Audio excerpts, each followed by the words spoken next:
Hi friends, murder Mubarak ನೆಟ್ಫ್ಲಿಕ್ಸಲ್ಲಿ release ಆಯಿತು with multiple languages. ಇವಾಗೇ ನೋಡಿದೆ ನಾನು. ಸೊ ನನಗನ್ಸಿದ್ದೇನೆಂದರೆ ನೀವು ಫ್ಯಾಮಿಲಿ ಜೊತೆ ನೋಡ್ಬೋದಂದ್ರೆ 100% ಬೇಡ ಅಂತೀನಿ. ಯಾಕಂದ್ರೆ ಇದರಲ್ಲಿ ಅಡಲ್ಟ್ ಕಂಟೆಂಟ್ ಇದೆ ಮತ್ತು ಸ್ವಲ್ಪ ಕಾಮಿಡಿ ಹಾರರ್ ಝೋನ್ ಕಡೆ ತಗೊಂಡೋಗಿದ್ದಾರೆ.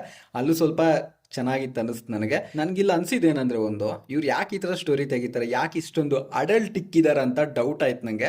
ಯಾಕಂದ್ರೆ ಜಾಸ್ತಿ ಅಡಲ್ಟ್ ಇದೆ, ಸ್ಟೋರಿ ಲೈನ್ ಮನೆಗೆ ಹೋಗ್ತಿದೆ. ಬೇಸಿಕ್ ಸ್ಟೋರಿ ಲೈನ್ ಹೇಳ್ಬೇಕಂದ್ರೆ, ಜಿಮ್ ಮಾಡ್ತಿರೋ ಒಬ್ಬ ವ್ಯಕ್ತಿ ಸಡನ್ ಆಗಿ ಸತ್ತೋಗ್ತಾನೆ. ಸೊ ಅವನ್ನ ಹೆಂಗ್ ಇನ್ವೆಸ್ಟಿಗೇಷನ್ ಮಾಡಿದ್ರು, ಯಾರು ಸಾಯಿಸಿದ್ರು, ಓವರ್ ಆಲ್ ಏನ್ ಮಾಡಿದ್ರು ಅನ್ನೋದೇ ಬೇಸಿಕ್ ಸ್ಟೋರಿ. ಅದು ನೀವು ಮೂವಿ ನೋಡಿದ್ರೆ ನಿಮ್ಗೆ ಗೊತ್ತಾಗುತ್ತೆ. ಈ ಮೂವಿನ ನಂಗೆ ಪ್ಲಸ್ ಪಾಯಿಂಟ್ ಅನ್ಸಿದ್ದೇನೆಂದ್ರೆ, ರಿಚ್ BGM ಇದೆ. BGM ಮಾತ್ರ ನಂಗೆ ಚೆನ್ನಾಗಿ ಇಷ್ಟ ಆಯ್ತು. ಬ್ಯಾಕ್ ಗ್ರೌಂಡ್ ಸೌಂಡ್ ಆಗಲಿ, ಸಿನಿಮಾಟೋಗ್ರಾಫಿ ಆಗಲಿ, ಇವೆಲ್ಲ ಚೆನ್ನಾಗಿದಾವೆ. ಮತ್ತೆ ಇದರಲ್ಲಿ ಆಕ್ಟ್ ಮಾಡಿದ್ರಲ್ಲ ಆಕ್ಟರ್ಸು, ಅವರೆಲ್ಲ ರಿಚ್ ಆಕ್ಟರ್ಸು, ನಿಮಗೆ ಗೊತ್ತಿರೋದೆ. ಸೊ ಇವ್ರು ಕೂಡ ಚೆನ್ನಾಗಿ ಆಕ್ಟ್ ಮಾಡಿದ್ದಾರೆ. ಯಾಕಂದ್ರೆ ಅವರೆಲ್ಲ ಕಪೂರ್ಸ್ ಅಲ್ವಾ, ಚೆನ್ನಾಗಿ ಆಕ್ಟ್ ಮಾಡೇ ಮಾಡ್ತಾರೆ. ಈ ಮೂವಿನಲ್ಲಿ ಮೈನಸ್ ಪಾಯಿಂಟ್ ಮಾತಾಡ್ಕೋಬೇಕಂದ್ರೆ, ಇವರು ಕ್ಯಾರೆಕ್ಟರ್ನ ತೋರಿಸ್ತಾರಲ್ವಾ, ಸೊ ಅಲ್ಲೇ ಜಾಸ್ತಿ ಟೈಮ್ ವೇಸ್ಟ್ ಮಾಡಿದ್ರೆ ಅನ್ಸುತ್ತೆ. ಮತ್ತೆ ಇನ್ನ ಅಡಲ್ಟ್ ಕಂಟೆಂಟು ಅಂದ್ರೆ ಸ್ಟೋರಿ ಏನು ಮರ್ಡರು, ಇವ್ರು ತೋರಿಸೋದು ಏನೇನೋ ತೋರಿಸ್ತಿದ್ದಾರೆ.